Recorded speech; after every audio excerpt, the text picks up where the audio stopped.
Hello and welcome to the show. I'm Daisy, and I'm here with my wonderful co-host, Ryan. Hello, Daisy. It's great to be here. And hello to everyone listening. Today, we're diving into a topic that I think resonates with almost every single person trying to learn a language, especially English. It's that big, heavy question. How do you actually study every day? Exactly. Not just in a perfect world where you have unlimited free time, but in the real world. The world of busy jobs, family commitments, unexpected appointments, and just feeling tired at the end of the day. We're talking about real routines that work even if you're busy. That last part is the most important, isn't it? The feeling tired part. Because that's often the barrier that feels impossible to overcome. It's not always about a lack of time. It's about a lack of energy and mental space. And it comes with so much guilt. I think we've all been there. You tell yourself, okay, this week I'm going to study English for 1 hour every single day. Monday goes great. You feel amazing. Tuesday, you manage maybe 45 minutes because a meeting ran late. Right? Still feeling pretty good about it. Then Wednesday hits. You have to work late, the kids are sick, or you just have a headache. You get home and the idea of opening a textbook feels like climbing Mount Everest. So you skip it, and that little voice in your head starts, see, you failed. You have no discipline. And by Thursday, the guilt makes it even harder to start again, because now you feel like you have to do 2 hours to catch up. It's a classic cycle. I remember when I was learning Spanish, I had this beautiful color-coded schedule. It was a work of art. I had grammar on Mondays, listening on Tuesdays, speaking practice on Wednesdays. Oh, I love a good color-coded schedule. It makes you feel so organized. It does. But my real life had no respect for my beautiful schedule. A friend would call, I'd get invited out, or I'd just be exhausted from work. And every time I deviated from the plan, I felt like I was letting myself down. The plan became a source of stress rather than a source of support. It took me a long time to realize the problem wasn't me, it was the plan.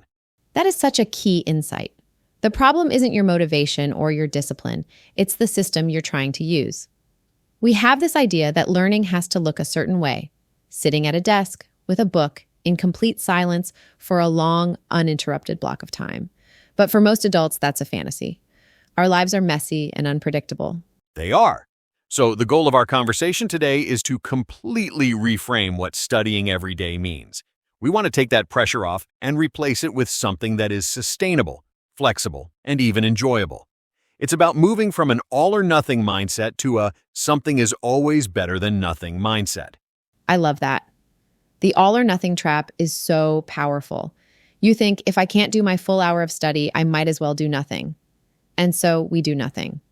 When in reality, 10 minutes of focused listening while you're waiting for the bus is infinitely more valuable than the 0 minutes you do because you couldn't find a perfect hour. Infinitely. So, let's start by tearing down some of the biggest myths that create this pressure in the first place. These are the ideas that hold people back and make them feel like daily study is an impossible goal. Okay, let's do it. Myth busting. What's the first big one you want to tackle, Ryan? I think the biggest one has to be the idea that you need to study for hours every day to make progress. This myth is everywhere. People say, oh, you want to get fluent? You need to dedicate at least 2 hours a day. It's daunting, and for most people, it's just not possible. It's completely daunting. It makes the goal feel so far away that you don't even want to start. So let's debunk this.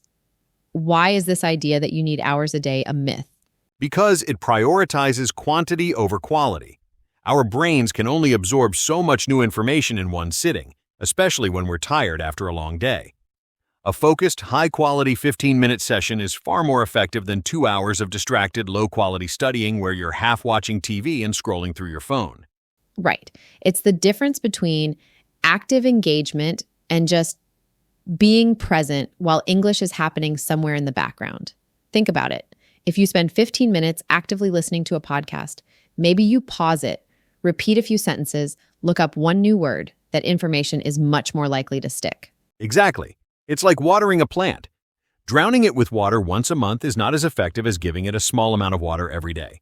Daily contact with the language, even for a short period, keeps the connections in your brain active.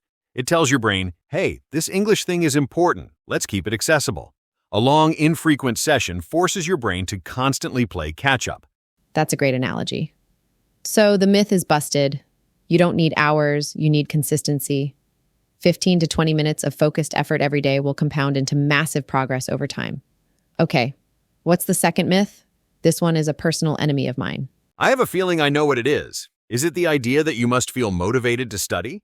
Yes, that's the one. This belief that you should wait for inspiration to strike. You wait to feel that rush of energy, that desire to learn. But motivation is a feeling, and feelings are fickle. They come and go. If you only study when you feel motivated, you might study 3 times a month. This is such a profound truth, and it applies to everything, not just language learning. We have the cause and effect backward. We think motivation leads to action, but very often it's the other way around. Action creates motivation. Tell me more about that. I think that's a really important distinction. Well, think about going to the gym or for a run. How often do you really feel motivated to do it beforehand? Especially if it's cold or you're tired. Almost never. But you have a routine, a habit, so you put on your shoes and you go. And it's after you've run for 10 minutes, when the endorphins kick in and you feel your body moving, that's when the motivation arrives. You feel good and you want to continue. Totally. The motivation comes from the doing, not before it. It's the same with English. You won't feel motivated to review vocabulary. But if you tell yourself, I'll just do 5 flashcards, and you start and you get 4 of them right, suddenly you feel a little spark of success, a small win, and that feeling is the motivation that makes you want to do another 5. Precisely. So the solution is not to wait for motivation. The solution is to build a habit that is so small and so easy that you don't need motivation to do it. The goal is to make the action of starting automatic. We'll talk more about how to do that later. But for now, let's officially bust that myth. Do not wait for motivation. It's a trap. It is. Okay, one more myth. This one is related to the guilt we talked about earlier. It's the belief that missing one day ruins all your progress. The perfectionism trap. The idea that you have to maintain a perfect, unbroken chain of daily study, and if you break it once, you've failed and might as well give up. Yes, and it's so destructive. Life is going to happen. You will miss a day. It's inevitable. You'll get sick. You'll have a family emergency. You'll go on vacation. The important thing isn't to never miss a day. The important thing is what you do the day after you miss. There's a great rule for habit building that applies here. Never miss twice. Missing one day is an accident. It's life. Missing 2 days in a row is the start of a new, undesirable habit. So the goal is simply to get back on track the very next day, no matter how small the action is. I love that. Never miss twice. It takes all the pressure off. So you missed yesterday? No problem. Today, just do 5 minutes. Read a news headline in English. Listen to one song and look at the lyrics. That's it. You've repaired the chain and you're back on track. Your progress is not ruined. Think of your language progress as a huge cargo ship, not a speedboat. Turning a massive ship takes a long, long time. One day of not pushing the engine forward doesn't stop its momentum. It's still moving. The danger is in turning off the engine for a week or a month. That's when you lose momentum. One day is just a blip. Okay, so let's recap our myth busting. Myth 1, you need hours a day. Busted. Quality over quantity. Myth 2, you need motivation. Busted. Action creates motivation. And myth 3, missing a day means failure. Busted. The rule is never miss twice. With those out of the way, I think we've cleared the mental clutter. We've removed the guilt and the unrealistic expectations. So now we can get to the core of it. What do these realistic daily routines actually look like? This is the practical part. The what do I actually do part. So let's start with that magic number we mentioned. 10 to 15 minutes. What can a person realistically do in that amount of time that will actually help them improve? A surprising amount if it's focused. I think the key is to build routines around the pockets of time that already exist in your day. Most people don't have a free 15-minute block where they're just sitting and waiting. You have to find it. And the easiest place to find it is during transitions or existing routines. Like a commute. That's the classic example. If you drive, walk, or take public transport to work, that is protected time. You're already doing something, so you can layer an English habit on top of it. Right. So let's make that super concrete. Let's call it the podcast commute routine. It's 15 minutes. Before you leave the house, you choose a podcast episode in English. It could be about a topic you love. History, comedy, technology, anything. You put it on and you just listen on your way to work. That's it. And the key here is not to stress about understanding every word. The goal of this routine is exposure. It's getting the rhythm of the language, the intonation, the natural flow of conversation into your ears. You're training your brain to become comfortable with hearing English. And we should probably make a distinction here between active and passive listening, because both have value, but they are different. That's a great point. Can you break that down for us? Sure. Passive listening is what I just described. The podcast is on, you're driving or walking, your main focus is on the road or the sidewalk, but you're absorbing the sounds and flow of the language. It's low effort and fantastic for building familiarity and improving your listening stamina. Like having the radio on in the background. Exactly. Active listening, on the other hand, is when you give it your full attention. This is something you do when you're not doing another task. Maybe you sit down for 10 minutes with that same podcast episode, but this time you have a purpose. Your goal might be to identify 3 new words. You might pause and repeat sentences to practice your pronunciation. You might even try to transcribe a 30-second section. It's high-effort, focused work. So a good routine might include both. Passive listening on the commute, and then maybe during your lunch break, you take 10 minutes for some active listening. You could listen to the first few minutes of that same podcast again, but this time with more focus. That's a perfect combination. Let's create another routine for that lunch break. Let's call it the lunch and learn. You have maybe 30 minutes to eat. Instead of scrolling social media, you choose one short article in English, a news story, a blog post about your hobby. You read it while you eat. Again, the goal is not 100% understanding. It's exposure. And you can make this active too. Your goal for that article could be to find one sentence that you really like, one that sounds natural and useful, and write it down in a notebook or a notes app on your phone. That's it. One sentence a day. After a month, you have 30 new, well-structured sentences that you can adapt and use. That compound effect again. It seems so small on day 1, but it builds into something substantial. What about routines for the evening? For many people, this is when they have more time, but the least amount of brain power. This is where the idea of adjusting for energy, not time, becomes critical. Don't plan an intense grammar session for 9 p.m. after a stressful workday. It's not going to happen. The evening is perfect for low-energy, enjoyable activities. What would you suggest?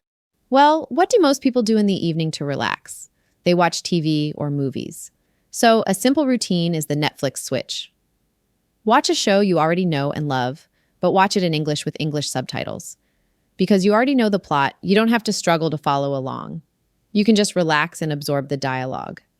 You're pairing something you want to do, relax and watch TV, with your English practice. That's a brilliant way to do it. The subtitles are a fantastic tool for connecting the spoken word with the written word. Another low-energy evening routine could be what I call the 5-minute review. Before you go to sleep, you take just 5 minutes, set a timer, to look over any notes you made during the day. That one sentence you wrote down at lunch, read it a few times. The new words you heard on the podcast, look at them again. It helps move that information from your short-term to your long-term memory. Or even journaling, a one-sentence journal. Before bed, write one single sentence in English about your day. Today, my meeting was very long. I had a delicious coffee this morning.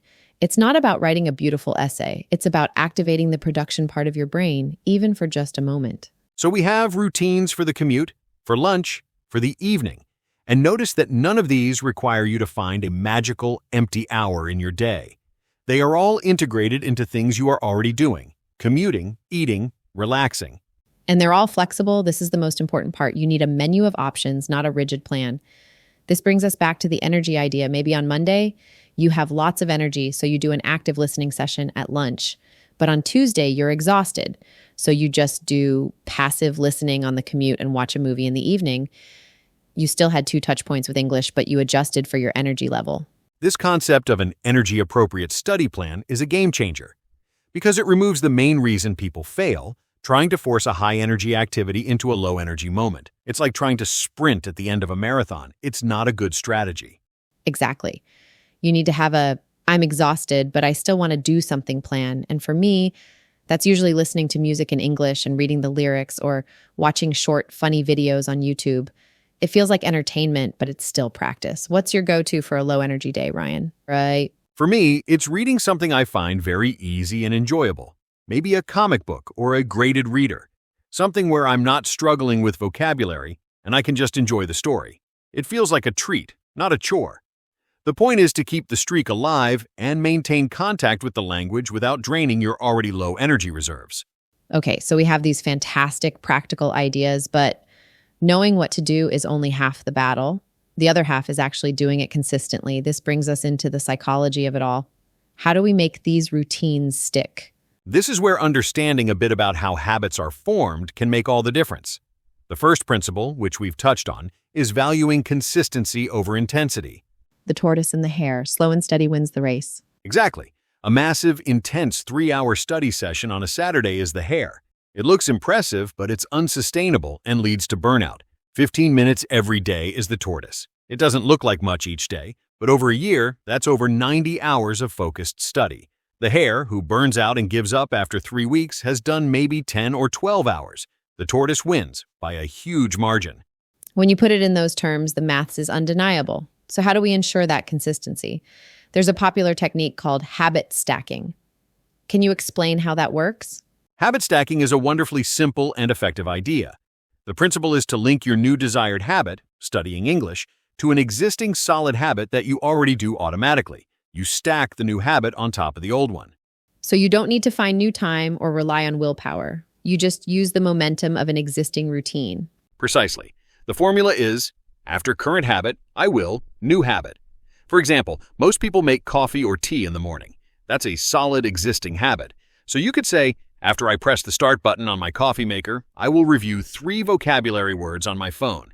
The coffee maker brewing becomes the trigger for your English habit. That's brilliant.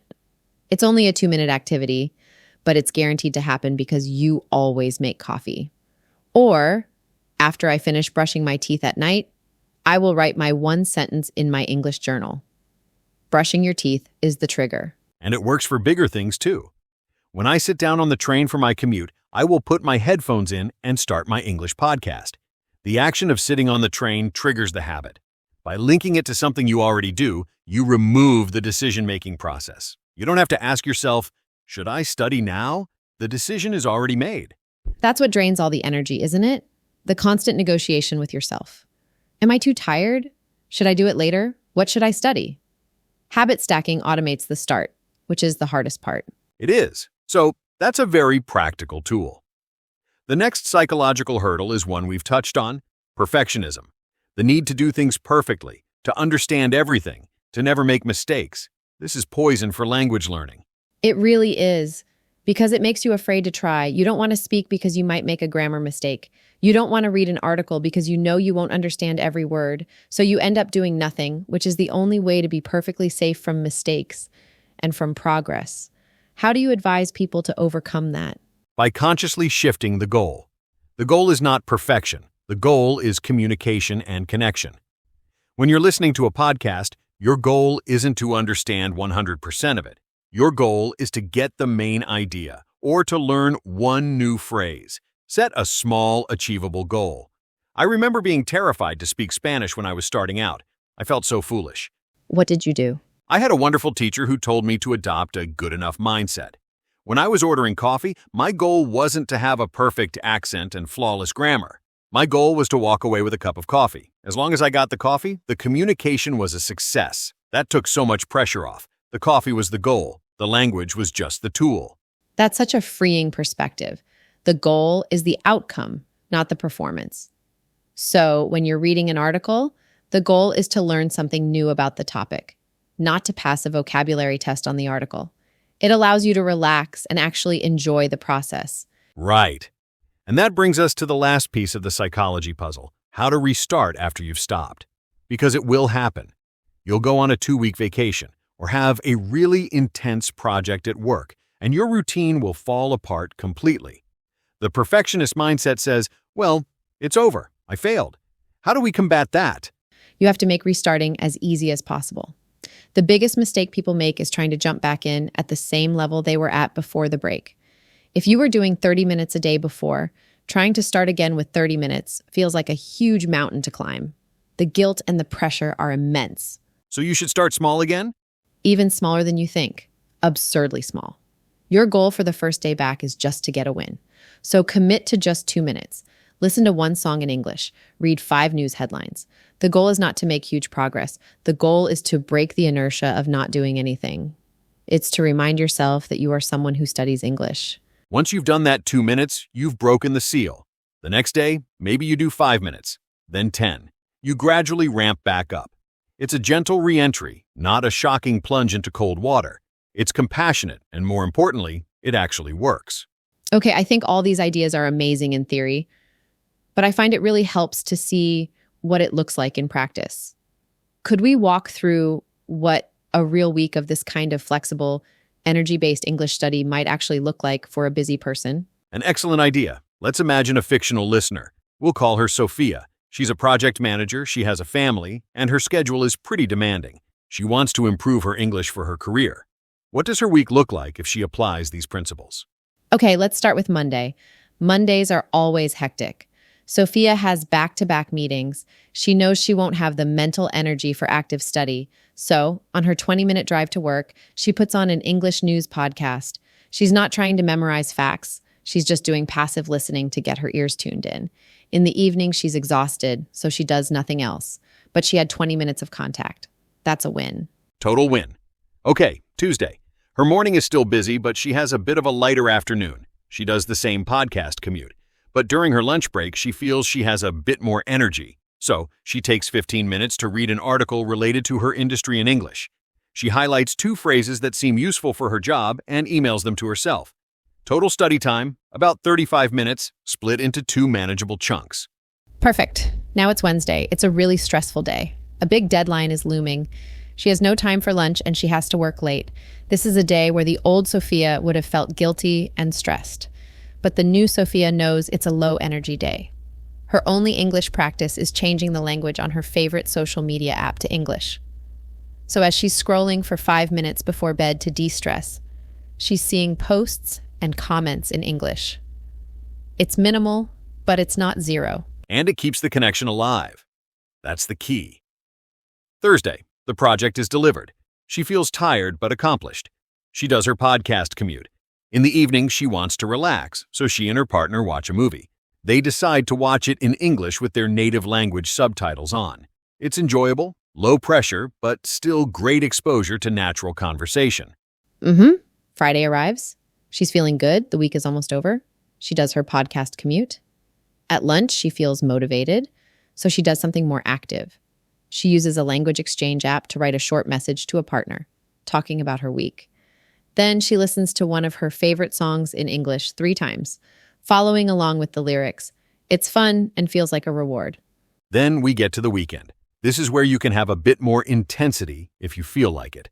On Saturday, Sophia has more free time. She sleeps in, has a relaxed breakfast, and then decides to dedicate 45 minutes to something she enjoys. She loves reading, so she sits with a novel in English and a cup of tea. It's not a textbook. It's a story she's genuinely interested in. It's a longer session, but it's driven by enjoyment, not obligation. And Sunday. Maybe Sunday is for planning and relaxing. Her English activity for Sunday is to simply spend 10 minutes choosing the podcast or a few articles for the week ahead. This makes it much easier to start on Monday morning because the decision is already made. She might also watch a YouTuber she likes who speaks in English while she's cooking dinner. So let's look at that week. It's not a perfect, rigid schedule. It's a beautiful mess of different activities with different intensity levels. But she had contact with English every single day. She practiced listening, reading, and a little bit of writing. And most importantly, she didn't burn out or feel guilty. That is what a successful, sustainable study routine looks like. It's flexible, it's realistic, and it adapts to her life, not the other way around. She's in control of her learning, not a slave to a schedule she made on a hopeful Sunday afternoon. And that is the most empowering feeling of all. To know that you have a toolkit of options, and you can choose the right tool depending on the day and your energy level. It moves from being a chore to being a creative personal practice. So, as we come to the end of our discussion, what is the main message we want our listeners to take away from all of this? If they only remember one thing, what should it be? For me, it's the idea of letting go of perfection. Let go of the idea that you have to do it all, every day, perfectly. Your journey with English is a long one, a marathon. And on a marathon, you don't sprint the whole way. You have periods of jogging, of walking, maybe even moments where you stop for water. The goal is just to keep moving forward, however slowly. I love that, and I would add, make it kind. Be kind to yourself. The internal voice that criticizes you for being tired or for missing a day is not helping. Replace it with a more compassionate one. A voice that says, "You had a tough day. Let's just do 5 minutes. That's enough for today." Kindness and compassion will keep you going for far longer than discipline and guilt ever will.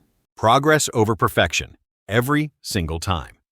The small, imperfect action you take today is 1,000 times better than the perfect grand plan you keep putting off until tomorrow. So, our gentle call to action for everyone listening is this. Don't try to implement everything we talked about today all at once. Just choose one thing, one small, tiny routine. Maybe it's the podcast commute. Maybe it's the one-sentence journal. Pick the one that feels easiest and most enjoyable to you. And commit to trying it for just 1 week. No pressure beyond that. Just see how it feels to have that small, daily touch point with the English language. See if it doesn't start to build a little momentum, a little spark of motivation that comes from action. You can build a truly remarkable thing, one small, consistent brick at a time. Thank you so much for joining us today. It's been a pleasure. Keep learning, be kind to yourselves, and we'll talk to you next time.